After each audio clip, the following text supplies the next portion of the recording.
Hey, good morning to everybody. Happy Sunday. It's Daryl here. It's bright and early, 7 a.m. Actually, it's 8 a.m. here in Connecticut on the East Coast. You can tell I'm a little more awake now. Okay, this is a confession. I just walked in the door. I just got back from an hour-long walk, the walk I do every morning. And I have a confession to make. You know how I call people out like for being insecure or trying to act like a tough guy or like that. I was just a jerk. I was a total jerk. All right, let me just start at the beginning. Okay, so 7 o'clock, I leave my place, and as I told you guys, there's a big. It looks like a carnival. There's a whole Main Street blocked off. It's the Mum Festival in Bristol, and there's a whole 2 lanes on one side, 2 lanes going the other way. 4 lanes total, 2 blocks, all blocked off. Even actually more than that, with food trucks. And more than that, tents with exhibits, selling mums, selling baskets, selling signs, the usual stuff you see at fairs. Okay, and then further on, there's all the rides, and the food trucks are actually down further. Okay, so I leave, I go out my front door, down the hallway, I go outside. There's, like I said, this is a gated area, so I punch in the combination, I open the gate, I walk a short distance across a parking lot, and I come to the carnival, I come to the festival. Right there, everything's closed down. It's 7 a.m. The sun's just coming up. I've done this dozens of times. When I used to drop off my paintings at fairs around Connecticut, the fairs were always shut down. And it was always kind of cool walking around and looking at everything all shut down with no people there. Getting to check everything out, like, you know, what the food trucks are selling. Just seeing an entire fairground without people. I guess being an introvert, that kind of really, it's like a slice of heaven to me. But anyway, I was looking forward to doing that this morning. I get to the road, and now all these are basically tents with tables underneath that were selling stuff, like dozens of them going up and down the street. There's nothing on the tables. I don't know. I guess they probably put them all back in their vehicles and their storage. But all that was out there this morning were tents and tables. The tents were kind of brought down so the wind didn't carry them away. And this was, all the way across. So there was no product left out at all. All right, so I take a few steps out. This is the path. This is where I go every morning. Now, I'm wearing workout, I think I'm wearing workout clothes. I got my bright orange shoes on and everything. I do this every morning. I'm out exercising 7 a.m. Sunday morning. As soon as I walk into the tent area to cross over where I always walk, a truck, a black truck, if you watch my previous video, you get why I'm laughing, with a little yellow light is coming down in between the tents. And, right off the bat, I go, this is security. But, I'm cool. It's 7 in the morning. The night's over. I don't look suspicious. I live here, This is, so he pulls up about 10 feet away from me. So I'm waiting, either pull up and talk to me or go by or do something, but I'm just standing there, and I start to feel anxiety because he's just stopped 10 feet away and just staring at me, and I'm waiting to cross in front of him. So I wait and and he pulls up, and I hate to be one of those guys that say his tone, but I believe he said something like, sir, you're not supposed to be walking through here. And it was just, I hate to be one of those guys, that the tone bothered me, but it did. So immediately I was myself, and I said, oh, okay. And I turned around, and I'm already feeling anxiety from the way that he pulled up and just stared at me, and I'm just waiting for him to go by. And his tone, and I walk a few steps, and I feel the adrenaline come up. Didn't even see it coming. And I turn around, and I flipped him off, and I was like, F you. Don't tell me where I can walk and where I can't walk. And I start yelling, and I keep walking, And so I turn back, just keep walking.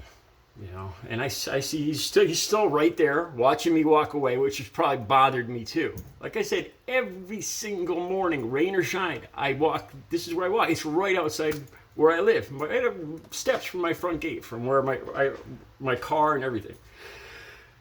All right, now as I'm walking all the way around now, my adrenaline's going up, and I realize I'm going to see this guy again because I'm going to walk all the way over, all the way around the outside acres, the long way around the fairgrounds, and I'll probably see him again. Sure enough, he's coming down a road as I'm crossing by, and I'm not proud of this, but I start yelling at him. You know, his truck is about 20, 30 feet away, and I was going, I live here. This is my neighborhood. I was saying it a lot louder, probably with a few expletives. Don't tell me where I can walk, where I can't walk. This is, I live here. You just come here. And I said something along those lines. And he kind of looks like he doesn't know what I'm going to do. Look, I don't want to sound, I don't think I'm a tough guy, you know, but I know at almost 6'4", and in good shape and everything, and when I can intimidate people, you know. And I'm not saying that. Watch the rest of the video. I was a jerk. That's my point. But anyway, so I keep walking, and you know, in the back of my head, it's just I quit so quickly. It was like this is what bothers me, because it seemed like a lack of control. I didn't even think about doing this. Bam, it just happened. You know, the adrenaline comes up, and I'm just, you know, and that's wrong. That's bad. No good can come of this. I keep walking. So he's coming around again. I'm all the way to the other side now. And I'm going to keep going away from now I'm going to be going away from the fairgrounds. And I could see that, you know, this is the way he usually goes, but he's debating if he wants to go by me again, because he almost comes to a stop. And then, he gets his balls up, and he comes by me. And I'm walking the sidewalk, and there's the road here, and then he's going this way. So he's about 15 feet, 25 feet away from me. And I'm just staring, and I don't say anything. And this is what I'm not proud of. You know, I'm just waiting. I'm just waiting. Just say something. Say anything. And this is what I don't like, is I'm calculating. I'm like, how many people are around? Is anybody around here? Is there any cameras? I see both of his windows are open. I see his arms hanging out the window. He's got glasses. He's kind of overweight. And I'm making all these calculations like I used to. And it's giving me a bad feeling. So part of me, you know, I'm just waiting for him to say, and I don't break. I'm waiting for him. Then he doesn't say anything. And he's looking at the fairgrounds behind me, doing what he's supposed to do. And I'm just, now I just hope he just makes eye contact and stares at me. It catches my eyes. But he doesn't. He goes by, and he stares right behind me all the way by. So I just let it go. And I walk away. And that was the end of it. I was wrong. I was so wrong to do that. All right, now let me get into it. I was being a jerk. There's a lot of things that bother me about this. What I want to point out first of all is, like I said, no good can come of this. Now, there's going to be people on here now that probably already went to the comments and said, oh, here he is bragging about being a tough guy again. No, I was a puss, man. What I call, if I had seen myself do that, I would have cringed. Or if I saw somebody else do that, I'd say they're an insecure puss. I'll get to it more in a sec. What good can come of this? Okay, now there's going to be people too that say, well, look, Daryl, you don't, it's 7 a.m. in the morning. The nighttime's over. His shift probably ends in a few minutes. The sun's up. People are going to be walking through. People that live in this neighborhood. So there's going to be people that say, oh, you had it right. It was right outside your door. This guy was being a jerk. That doesn't matter. That's not my concern. I can't control what he does, but I can control what I do. And I was wrong. I should have, regardless. You know what? What good could have come of that? What good could have come of that? Would I have taught him a lesson? Would I have put him in his place? No. I probably made him feel anxious, like anxiety, and I might have scared him. I made his morning crappy. Is he going to change what he does in the future? No. Probably he's going to be more, if anything, he's going to be more defensive. No good at all will come from this.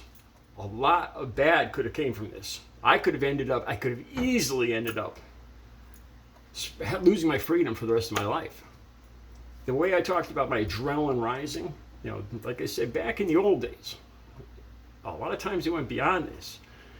If, that person approached me or something, it went way, way beyond this. A lot of bad could have happened to this. I should have had more control. I should have known myself, been secure, and say, and look, what's the big deal, Daryl? What's my goal for the day? Exercise, right? So what he's doing is he's almost doing me a favor. I'm going to have to walk a few extra steps to go, I'm going to have to go a little further. Actually, he's helping me reach my goal by getting more exercise, and that's the way I usually look at this. There's always something good. I don't have to yell at him. You know what? He's just doing his job. You know what? How hard is it for me just to go around? I can't, like I said, I can't control that there's going to be a fair here. I can't control him, but I can control how I react to it. And I reacted badly. And no good could have come out of the way I reacted, and I'm ashamed of it. Okay, now, what do I do about that? This video. I own it. I own it. I don't go along and say, yeah, I had a point. It was my neighborhood. He could have just let me walk through. It was, 7 a.m. in the morning. I look like I'm out exercising, he was wrong. I could do that, but no, that's wrong, because that'll lead to me, I'm making excuses, and it'll lead to me doing it again. I was wrong. I should have known myself. I should have enough self-esteem, enough self-control to just, and then look at it. Look, he's helping me achieve my goal by walking a few extra steps to get exercise. I don't have to be anywhere. It's not hurting me, and the fear is going to be gone tomorrow. What am I yelling about? Really. Because I walk that area, again, another thing, people don't like change. That's what, I think that bothered me too. I walk this route every morning. How dare you? Change happens, and the people that adapt to change survive. Darwinism and all that. It's the truth. People, we don't like change. Nobody does, and most people don't. Almost everybody doesn't, but you can always find something good. Like a lot of times, say you have to move. You end up meeting your future wife when you move. You get a new job. You get fired, you get a new job. You end up, getting a better job, like I said, meeting a future wife, meeting people, meeting somebody that's going to help in your life further. Most times good comes out of change.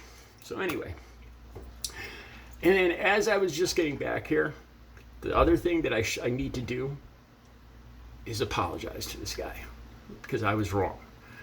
And when I first started thinking this, and I know in my heart that's the right thing to do, to apologize. So as I'm walking back in the big loop, I was like, Daryl, if you see him, you're going to have to approach him and apologize. I'm sorry. I shouldn't have lost my temper like that. Don't make excuses, but, I didn't see him. Chances are I probably won't see him again today. If I do, the right thing to do would be to apologize, because I was wrong. And it's not even a matter of being right and wrong. It's knowing yourself, having confidence, not having to act like a tough guy. I'm not a tough guy. I was a puss. And in my heart, I saw, I hate to say this, but I read him as being submissive. And like that guy I talked about a month ago in the airport that lost his mind, started yelling, what an ass he was. I was doing the same thing. I was walking away and yelling at him, and I knew in my heart he wasn't going to get out of that truck. And I could see that he wasn't, he was a little skittish, didn't know what I was going to do. And I took advantage of it to a little extent, but I stopped myself. But still, I was wrong. And that's the reason I'm making this video. I got to call myself out on these things. We're all human. We all make mistakes. Learning from them and not trying your best not to owning up to them, making amends. It's a way not to learn from them and not make the same mistakes again. All right, you guys have a good Sunday.